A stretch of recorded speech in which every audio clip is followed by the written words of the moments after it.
Hey everybody, it's Sharice and I am back today. It's been a while since I did a video, partially because I've started a new business, a yoga business, so I'm really working on trying to get that developed. But I'm making this recipe. It seems to look awesome. I've never tried it, so we're going to be doing this together. So it's vegan ribs. This is a different recipe. It's really simple. What it will include is 2 cans of jackfruit, which I'm not going to show you how to pull that apart. There's another video in here where I talk about that. Not going to do that today, but all you have to do is drain your jackfruit, rinse it, and then just, shred it with your hands. Very simple. You're going to also do 1 package of Impossible meat, which looks like this. You combine that, and then I will talk you through the rest of the ingredients. Alright, so let's get to this recipe. Okay, so we're going to go ahead and get this recipe going, as I stated. And the first thing I want to show you is the jackfruit will typically come in a can similar to this. It'll be, most of the ones that I've seen are green. It'll say young jackfruit in brine. I think you can get them in water as well, but I've only been able to find them in brine. So we get our jackfruit from either Trader Joe's or we get it from the Olive Supermarket here in St. Louis. So the first thing that I've already done is I have shredded up my jackfruit. Sometimes when you shred them, there's these little pod or look like little seeds. I do not like the texture of those, so I try to catch those. If I don't, I'll pick them out when I see them. But other than that, I've shredded it up with my hands. As you can see, it kind of resembles the look of a shredded pork. It doesn't taste like pork at all, but it does have that resemblance, which is why I'm assuming this is in the recipe. The original recipe calls for 2 cans, which I did do. And then it calls for, let's see, a 1/4 cup of diced onion. I have slightly more than that I'm putting in. It calls for 1 package of Impossible meat. And I have a 12-ounce package is what's going in. So the Impossible meat by itself is very binding. So I'm assuming that this recipe is used to, the meat is used as a binder. It calls for a 1/8 of a cup of dark brown sugar. I have light, so that's what I'm using. And then I'm going to use the seasonings that it calls for, but I'm also going to add my own. So it wants you to do, let's see, 2 teaspoons of granulated garlic, or for me I would just call it garlic salt, I guess is what they're wanting, or maybe garlic powder. Now actually I'm doing garlic powder, so I'll do 2 teaspoons of garlic powder and 2 teaspoons of onion powder. Okay, I'm all out of that now. Throw that in there. 1 teaspoon of black pepper.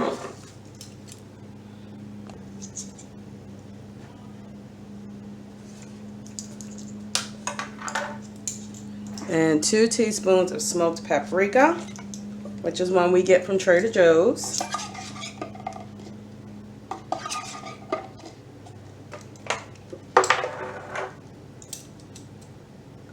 And 2 teaspoons of liquid smoke. This is the brand of liquid smoke that we use. I suppose there's other ones out there. Liquid smoke is pretty potent, so I'm not going to do too much more than what it's calling for. After I've made it the first time, if I make it a second time, I will doctor it to what I think. But for this time, I'm sticking pretty close to what the recipe calls for. So I'm just going to add in a couple of more things that I want to add in for me. I'm going to add in some sage. I'm going to do a teaspoon of sage. And I've got this roasted garlic and herb. I'm going to add that in. I'm going to do 1 teaspoon of that. I'm going to add a teaspoon of this umami seasoning, and it is supposed to add a savory flavor, so we shall see. we do like to use this often. And the last thing I'm going to add is just a little bit of salt. Alright, I'm just going to do a little bit of sea salt.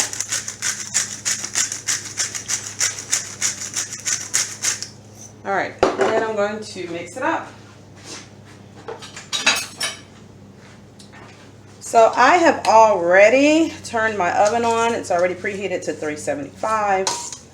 And I have already prepared my pan. For the pan, all that I did was to line a baking sheet with foil. And while it is lined with the foil, you spray it. So I am just mixing this up together. I did wash my hands, but I think I may have to get my hands involved with this. So once this is all mixed together, then you're just going to put this on the pan in the shape of what you would normally have for a rib. So like I said, recipe seems really easy. We'll see what it tastes like in just a little bit. So I am going to do this, guys. My hands are clean, so I'm just going to go ahead and mix like this.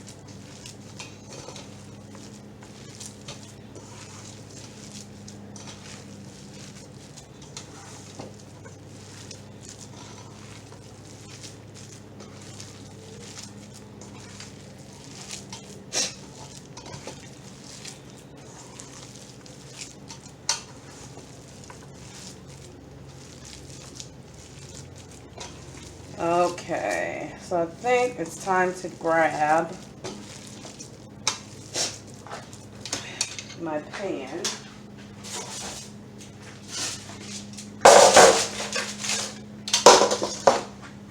Okay, so here's my pan, and we're going to go ahead and pull this out.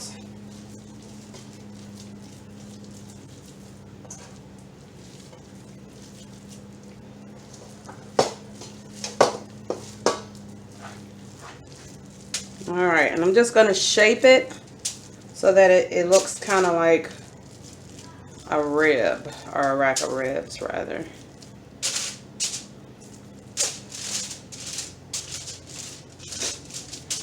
So I could easily see this recipe needing to be doubled or even tripled if you were making these for a lot of people. Now, this is just for my house, which my husband and I and my oldest daughter typically will eat most of the vegan stuff. The little one, she's coming around to it, so I don't know. She may like this.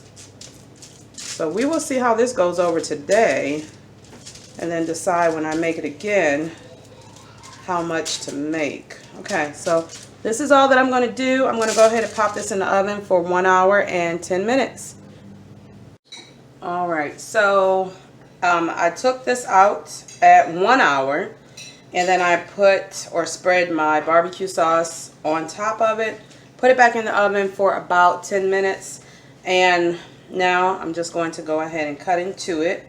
Trying to debate which way to cut to get the most pieces. If I go this way, I'll get longer pieces, but I'll get less. So I'm going to cut it this direction.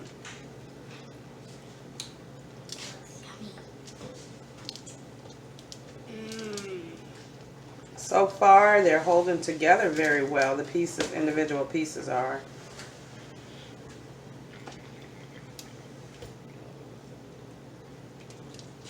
This is not the best thing to cut with.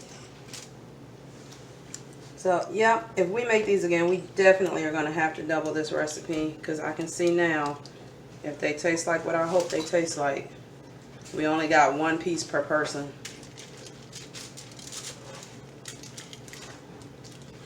And these are my ribs.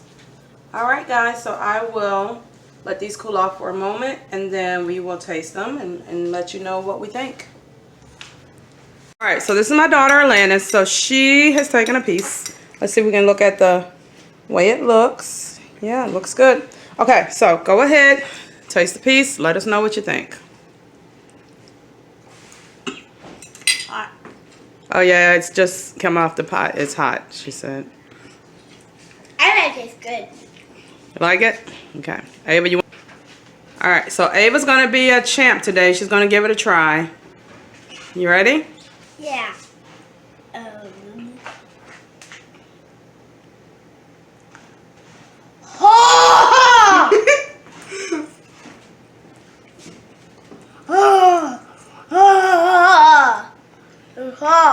Is it too hot or it's okay? You can make it. Did you make that a jackfruit?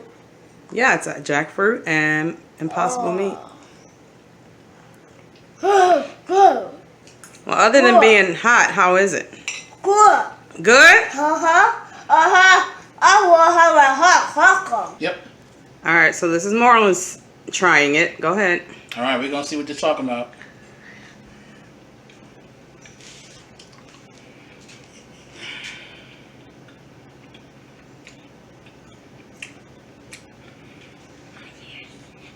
It's hard to make out. Give me a second. Give me a second. God is good.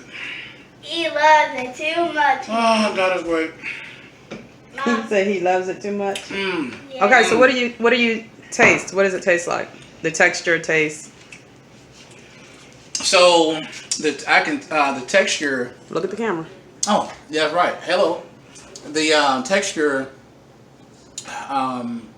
It is sort of that of the rib, like the texture of the meat because of the jackfruit.